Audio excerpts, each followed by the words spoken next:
What's up, everybody? I am back with a new movie review to wrap up Father's Day movie month before we get into the 4th of July month. This one is a freaking classic of like a straight up 90s movie, a Goofy movie.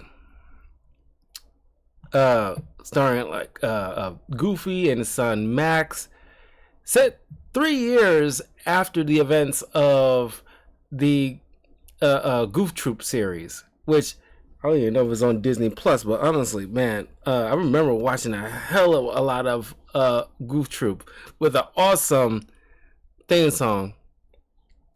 Uh,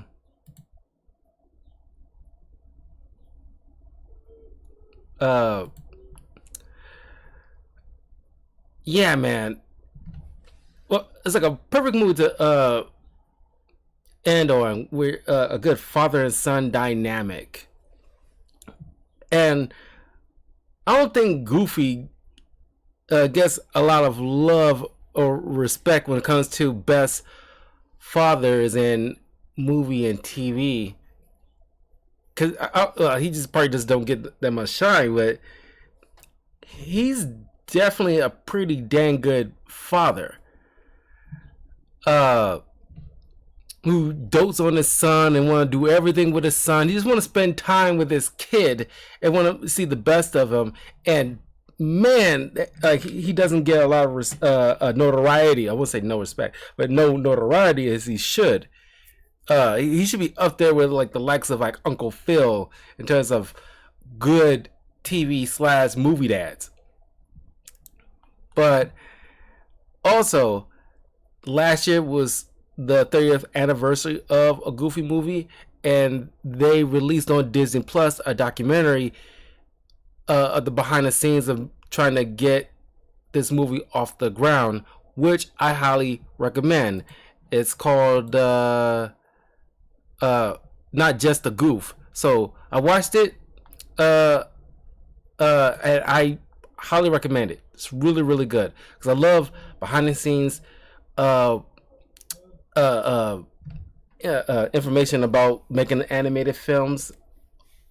Always been fascinated by that kind of stuff, so I find it very interesting, especially if you are aspiring animator or artist. I highly recommend you check out this. You get a lot of insight, and probably encourage you to watch a Goofy movie. And it's a really good film. Timeless tale, you know, it's hyper specific in like the 90s era. It is still a timeless classic at the same time. A nice little mix of that. Anyway, like the video, share the video, follow and subscribe to my YouTube and Twitch channel, Talkative Carl. And for like always, the first thing I want to do, first thing I should do is let you know this was directed by Kevin Lima.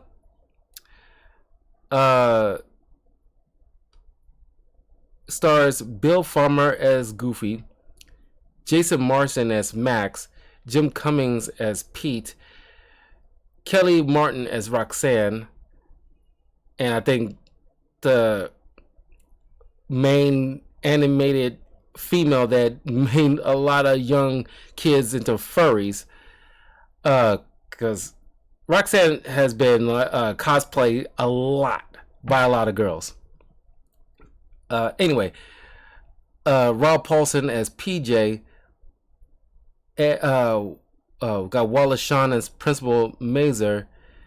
Tevin Campbell and Pauly Shore has uncredited performances as Powerline and Bobby, respectively.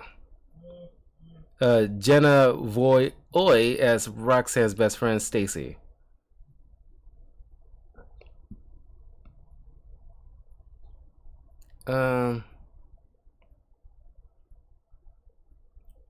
Oh crap! I didn't even realize. Last month for Mother's Day movie month, I reviewed True Troop Beverly Hills, and Kelly Martin plays Emily Coleman in Troop Beverly Hills.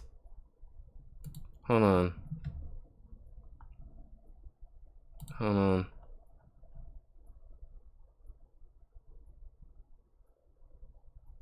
Is the daughter of that unemployed actor. That's that same woman that ended up being a lot of young boys' lifelong crushes as Roxanne.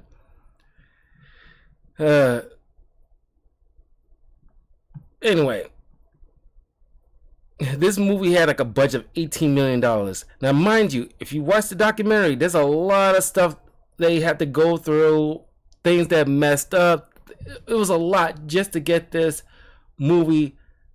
Matter of fact, this movie is supposed to have came out on an earlier date, but something got screwed up, so they had to push it up until that release date of April 7th, 1995. So, like I said, check out the documentary. It's really, really good.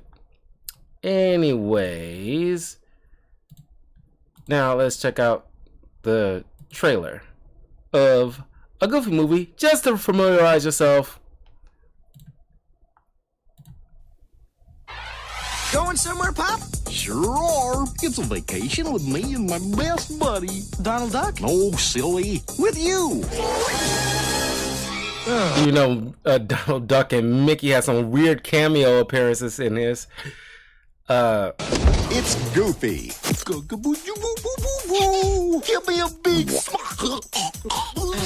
goofing around. In an outrageous full-length animated feature. We'll spend some real quality time together. I think I'm gonna be sick. Walt Disney Pictures presents Come on, this is gonna be fun. the story of a father who couldn't be closer That's the spirit, Maxie. God, this is embarrassing. to driving his son There's a lot of crazy. creepy shots in here. I didn't realize. Pathetic. Now, they're getting a crash course in becoming best friends. It's Bigfoot! Could you back up a bit, Mr. Foot? You're out of focus. This spring, one of Disney's favorite classic characters lands at theaters in the most hilarious, It's the Leaning Tower of Cheesa. Huh. That lives rent free in my brain. A lot of 90s babies, like, you know, still remember the Leaning Tower of Cheesa. You can make this reference and you just know what movie you're referencing. And the Powerline theme song was like still freaking slaps, man. Oh my god.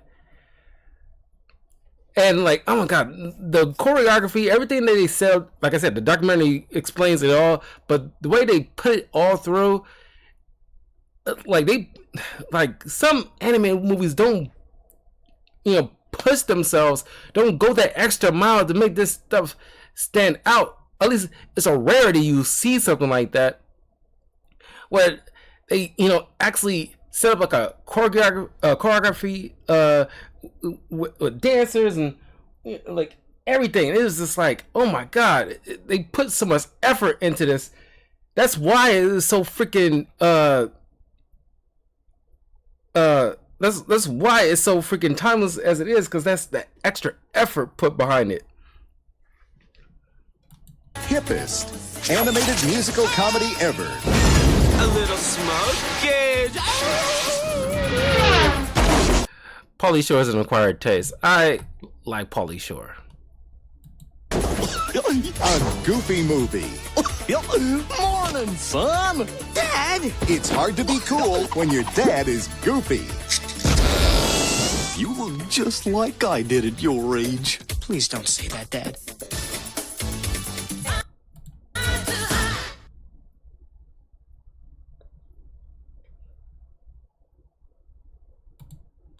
All right, but just for fun, just for nostalgic purposes, cause,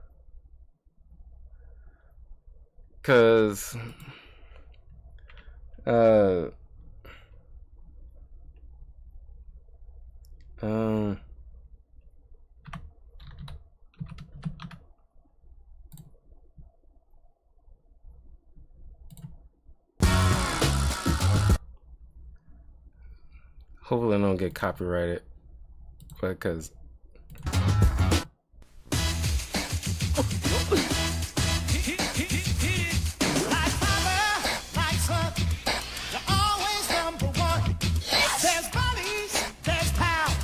You always seem to work things out. Can't you see you're two of a kind? Looking for every time. Report to the goof troop. Now we'll always stick together. We're the goof troop. Best of friends forever. Side by side forever. We're always ready to roll. Now give me a beat.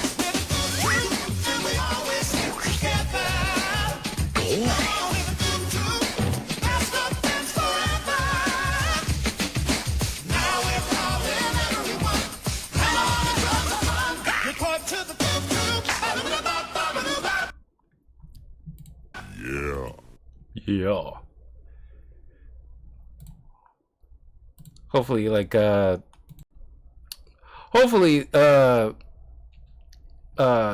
don't be like a stickler for that, but I just for funsies I want to re-familiarize myself with that theme song for nostalgia purposes. Anyway, a Goofy movie.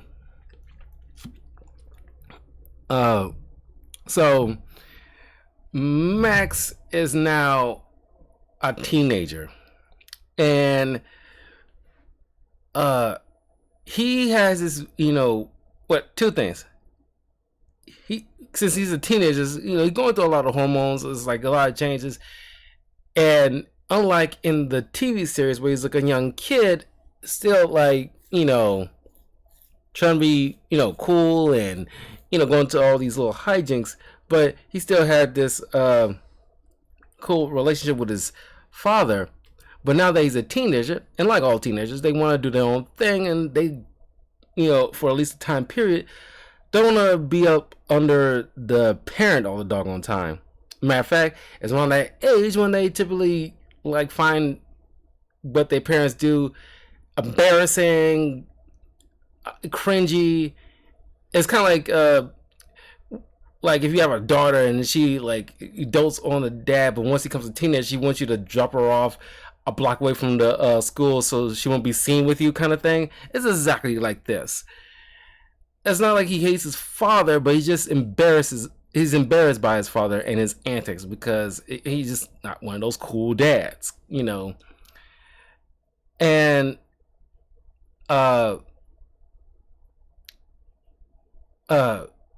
and he's fearful because you see in the opening he has this kind of nightmare, and they really sexualize a lot of the women in this school, especially Roxanne, because like they definitely don't do like things like this in Western animation nowadays. Not that much, very rarely, because the animators around this time were family men, so they knew what demographic they're catering to, and most animators nowadays won't draw curvy women like that. At least curvy women in the right ways. There's no body positivity kind of thing. They knew what they were doing when they make a lot of these female characters. They're like a set of twins that you see briefly in the beginning during that song when Max was on his way to school. And it's like, okay, y'all clearly knew exactly what y'all was doing. And this is why there's so many furries out there in the world. At least one of the reasons why there's so many furries out there in the world.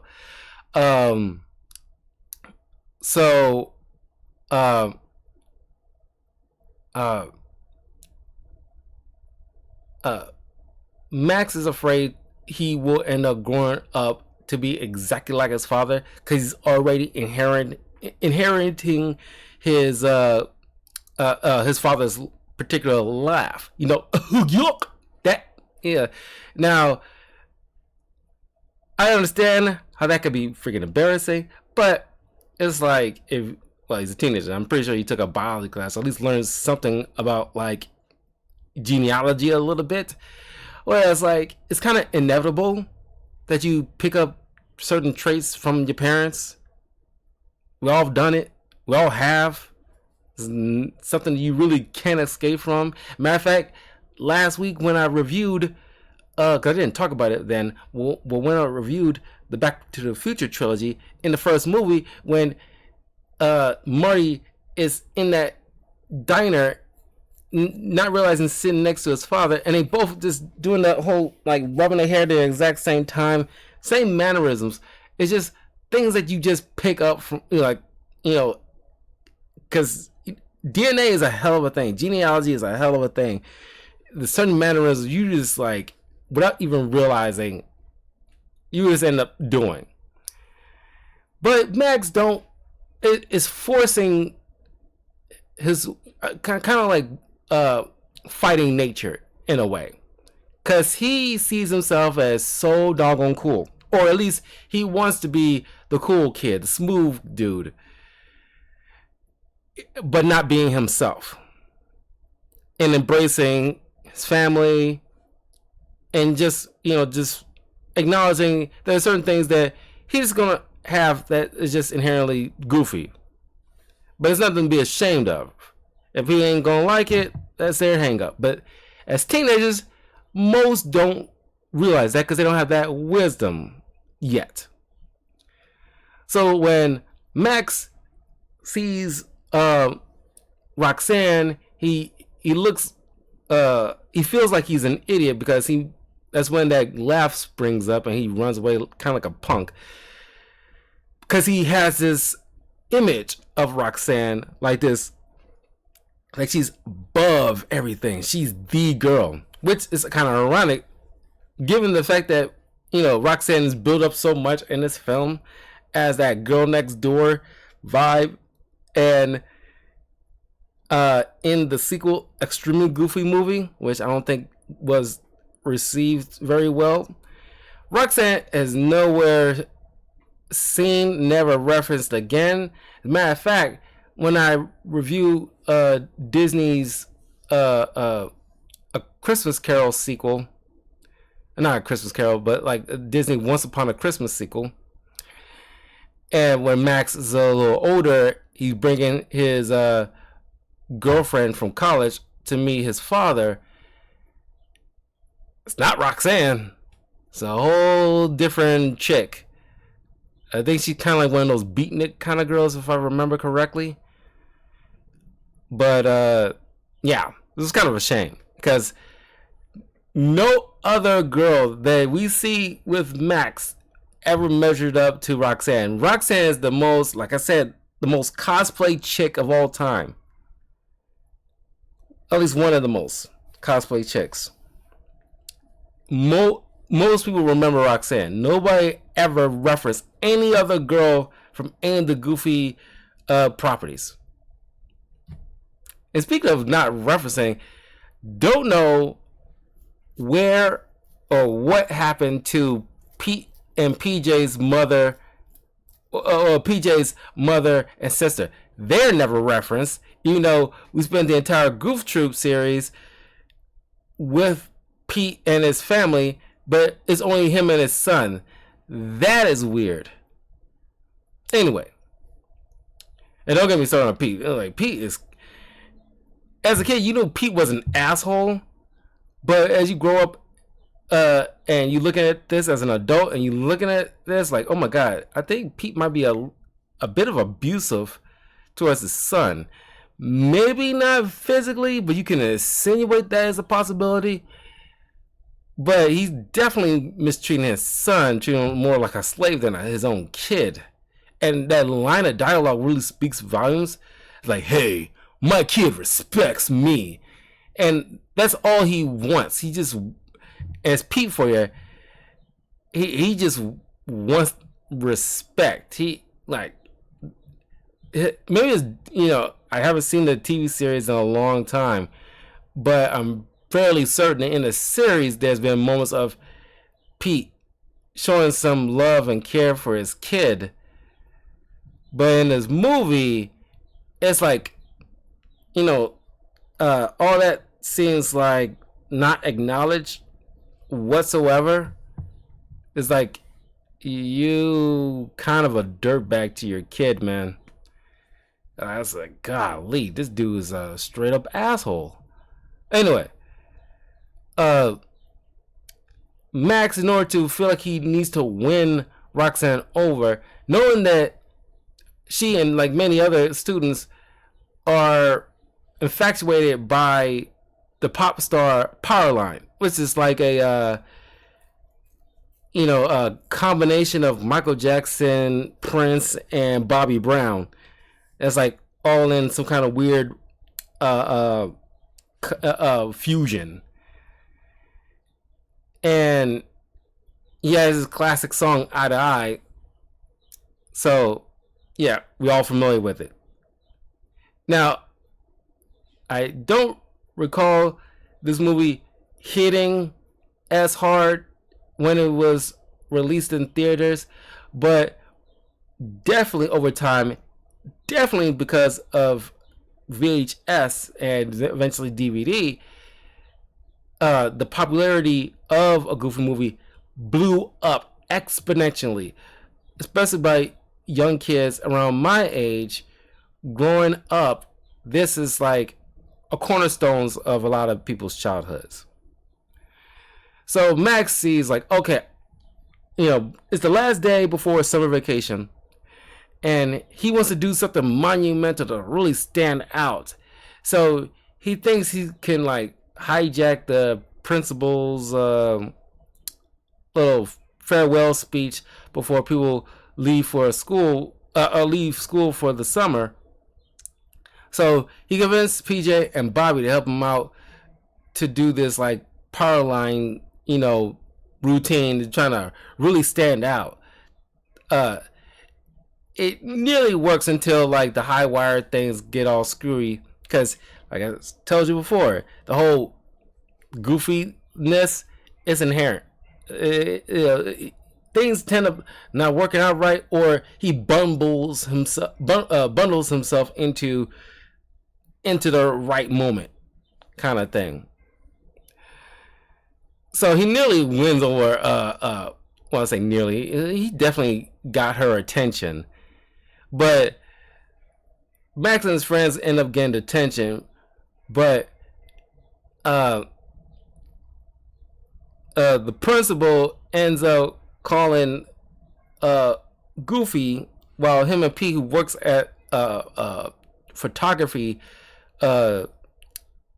shop or studio, whatever, taking children's pictures, wouldn't really explain on that kind of salary they live in the house they live in. Especially Pete, who got like this swanky ass RV. It's like, what else are you doing to afford all this high tech crap? It's like, don't think about it. It's a cartoon, but you can't but like wonder. I was like, on your salary, even if you're the boss or manager, it's like, still though.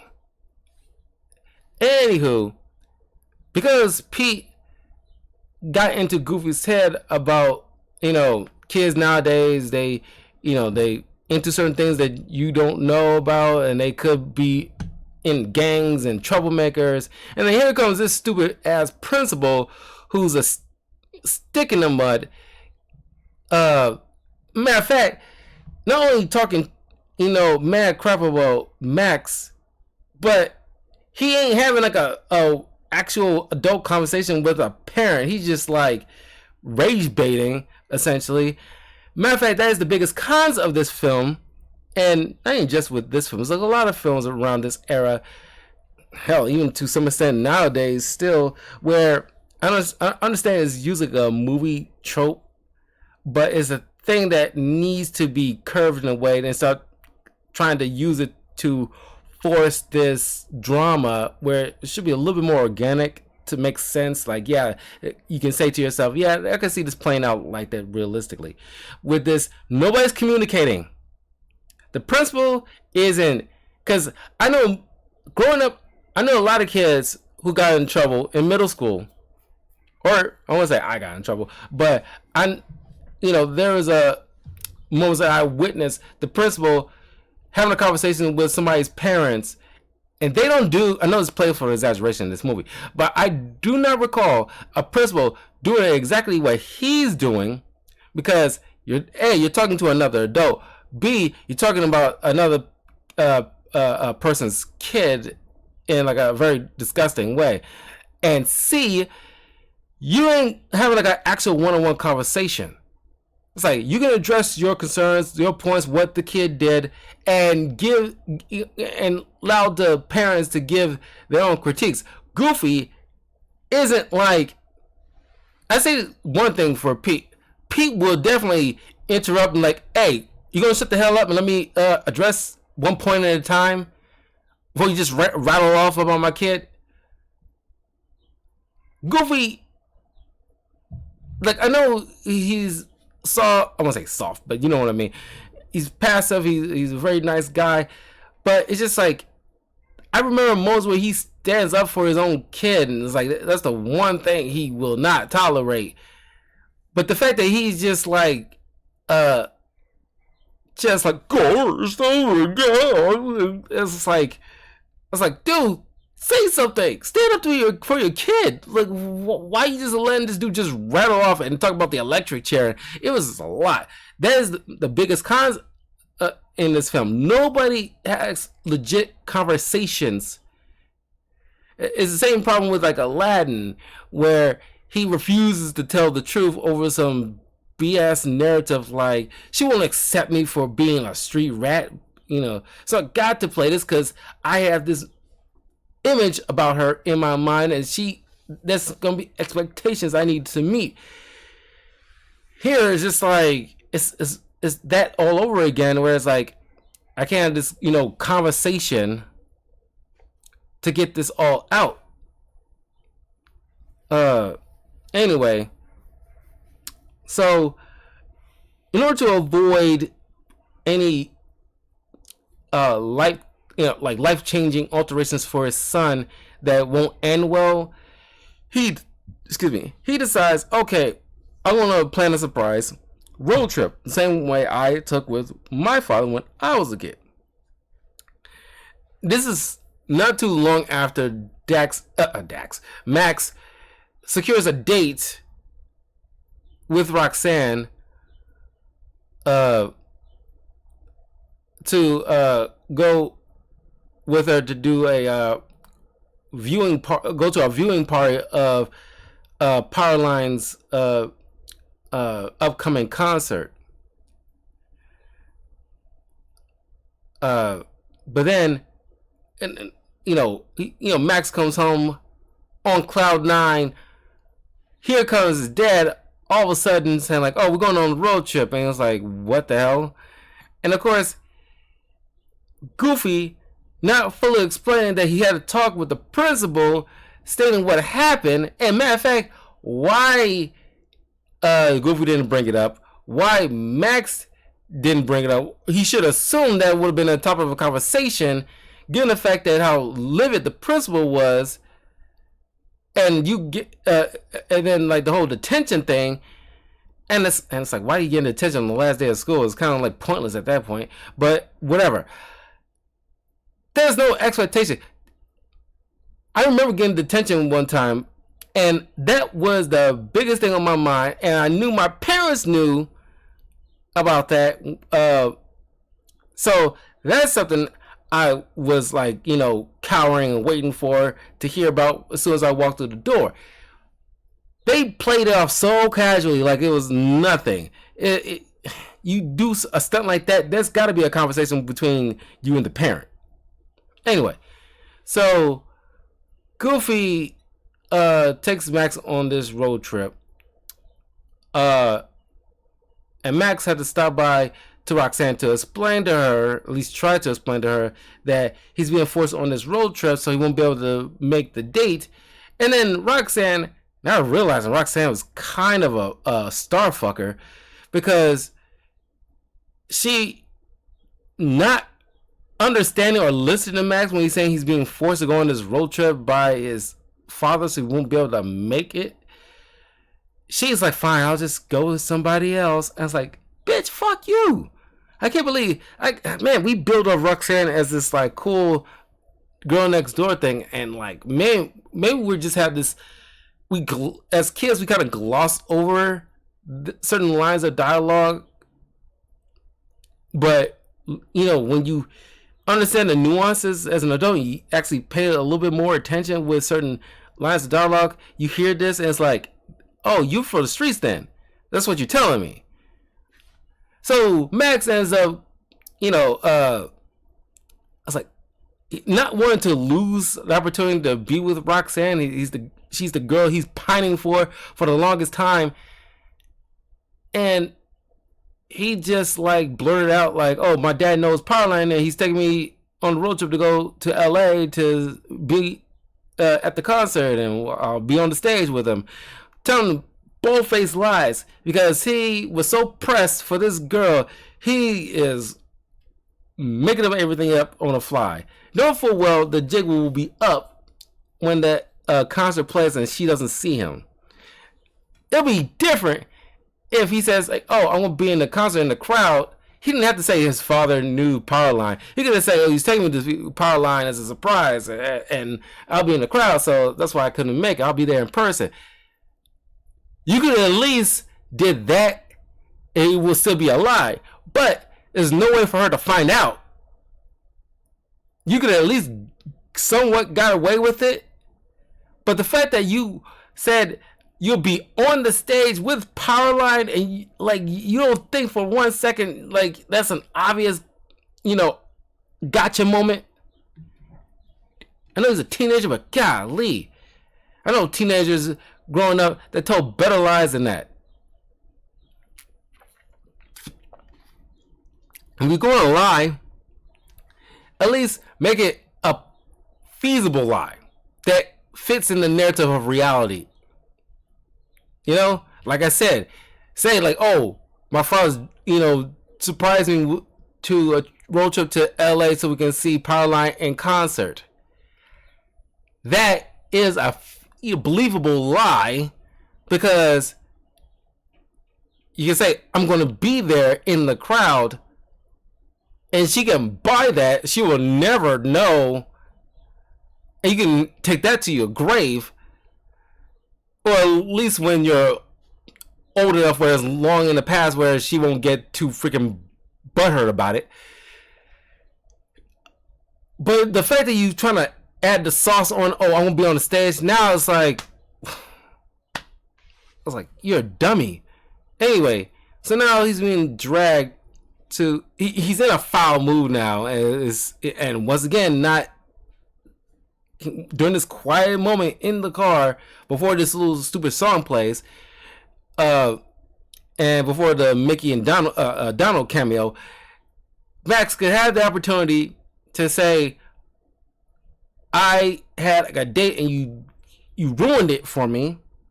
At least bring it up, so Goofy will know like why you're in such a funky little mood, because he doesn't know. All he thinks is just like a rando teenage angst, and it's like it's so dumb. You're stewing for the hell of it. But hey, these are family men who's writing these, and a lot of them had children, and a lot of them had children who had these funky moves that you never know what's going on in their head because they refuse to express themselves, because they expect the parent to just get it, kind of thing, you know, and they don't know or how effectively how to communicate what they're feeling.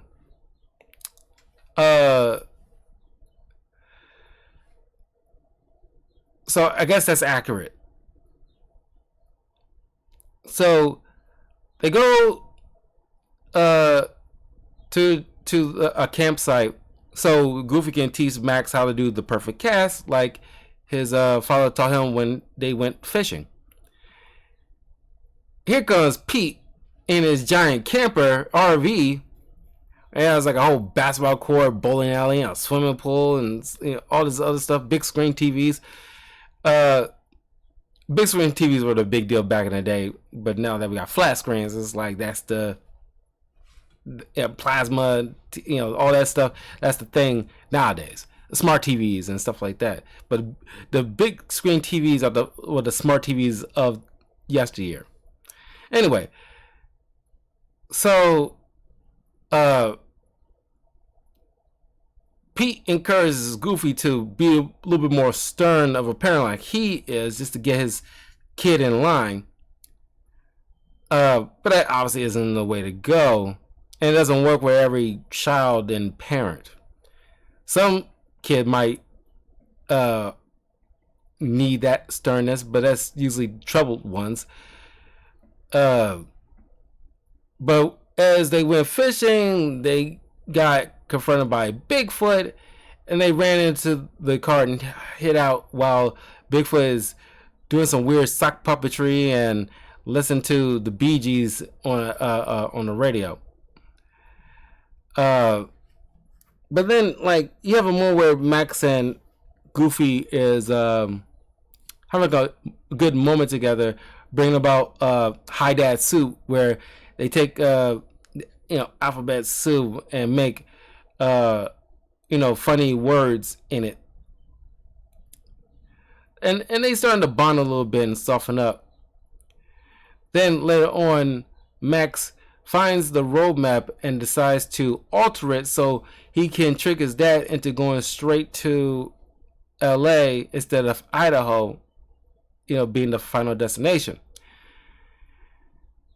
And Goofy on the next day decides to make his son the navigator, to try to include him in the trip as like, a good set of partners.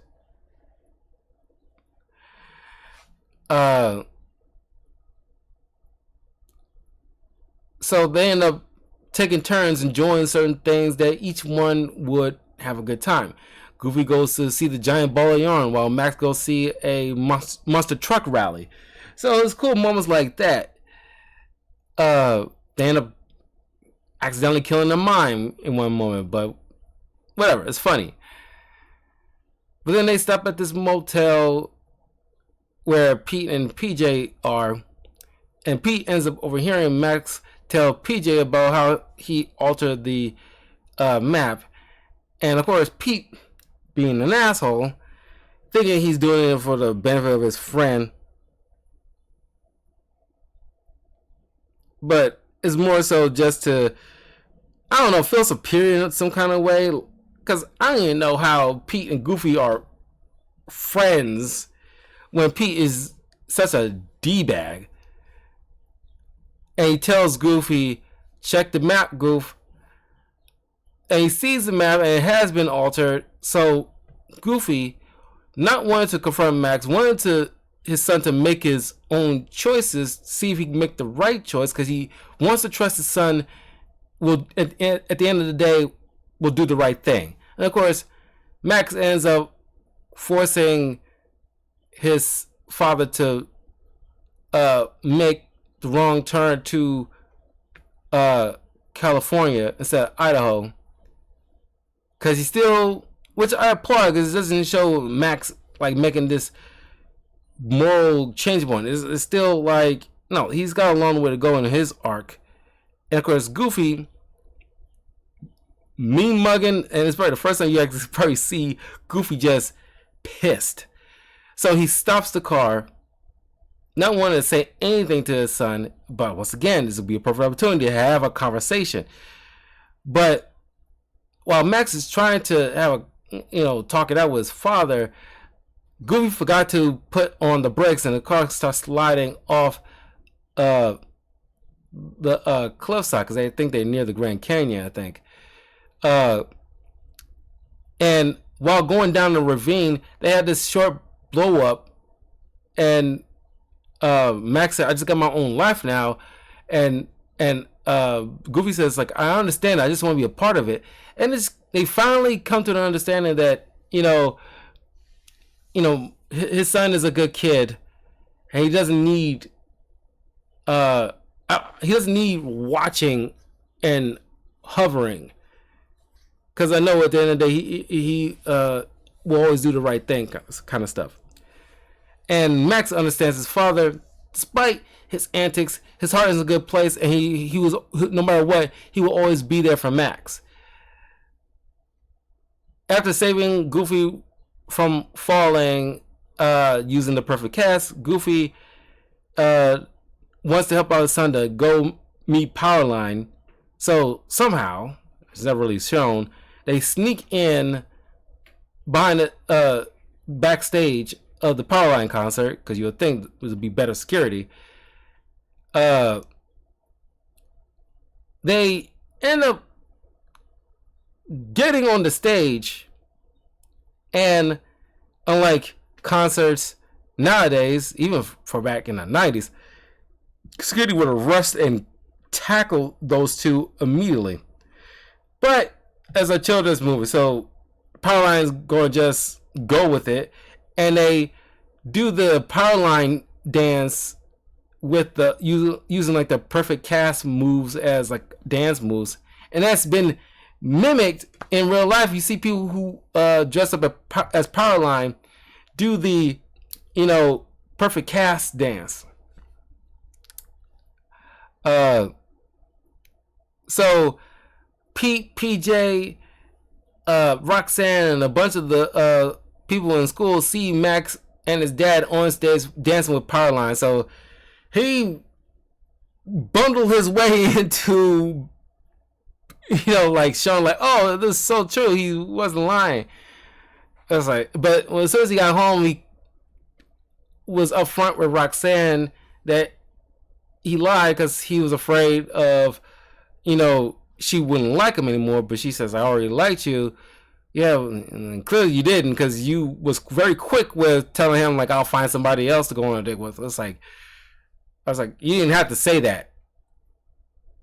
I know you was disappointed, but you didn't have to say that to him, because that was the domino effect that forced him to lie, because he was that pressed trying to hook up with you. But they share a kiss. She meets Goofy, and that's where the movie ends. And that was a Goofy movie. Still a fun movie, and I highly recommend watching this with your kids. It's also a very, very good father and son film. If you have sons, it's a good movie to watch it with. But I'm curious to know what you guys think of a Goofy movie. Have you watched it recently? What was your favorite moments? And does Roxanne still do it for you? Because, like, despite certain things she did or said, she still got it, man. Anyway, I will see you guys later. Take care.